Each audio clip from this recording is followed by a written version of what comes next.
Assalamualaikum, saya Nora Syiki binti Muhammad Saraf, C18E0231. Hari ini saya akan mengulas sedikit berkaitan pengurusan warisan dan aktiviti konservasi dalam tapak warisan dunia. Industri warisan perlu pertimbangkan banyak faktor dalam pengurusan warisan yang mereka miliki dan bertanggungjawab terhadap warisan tersebut. Idea pengurusan ini muncul sebagai tindak balas kepada keistimewaan dalam keperluan warisan Miller 1989, seperti keperluan untuk menjaga warisan tersebut agar tidak ditelan zaman.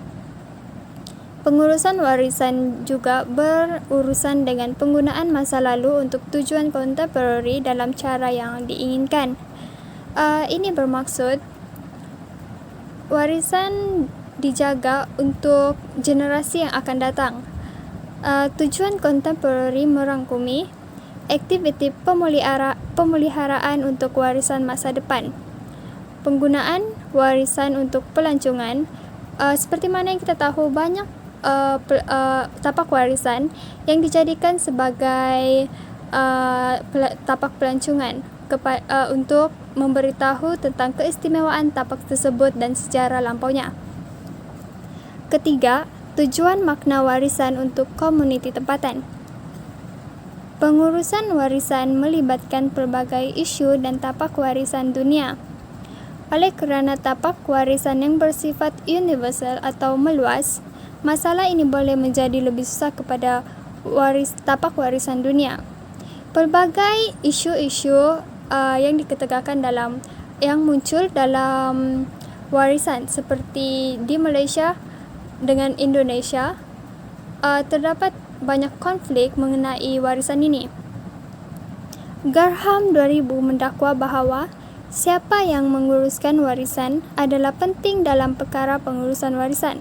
Namun begitu, tidak ada pandangan kolektif mengenai siapa yang harus menguruskan warisan. Hal ini dikatakan demikian kerana tahap variasi tempatan dalam bidang pengurusan warisan bergantung sebahagian besarnya pada inisiatif tempatan dan pelaksanaan perundangan negara.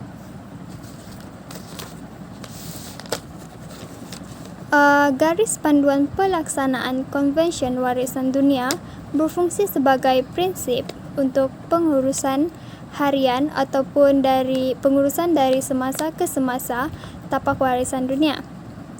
Kepentingan operasi garis panduan pengurusan warisan ini semula jadi dan campuran tapak warisan dunia adalah ditujukan oleh para sarjana dan pengamal di seluruh dunia.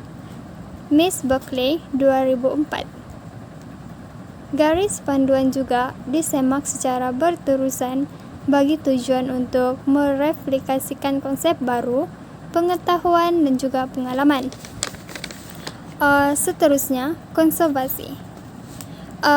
Konservasi didefinisikan sebagai perancangan yang teliti dan pengurusan sumber terhad dan terpilih. Sebagaimana Miller 1989 mengatakan bahawa pemeliharaan adalah komponen penting dalam pengurusan warisan. Picard 2001 pula, kepentingan pemeliharaan budaya dan semula jadi warisan ditekankan oleh organisasi antarabangsa seperti UNESCO, ICOMOS, ICC-ROM dan sebagainya.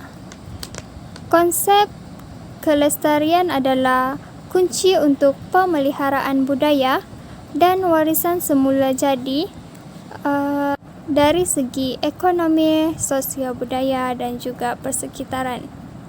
Di samping itu, mengenai tapak warisan dunia budaya mengandungi kedua-duanya, iaitu warisan ketara dan juga warisan tidak ketara yang berkaitan dengan manusia adalah mutlak.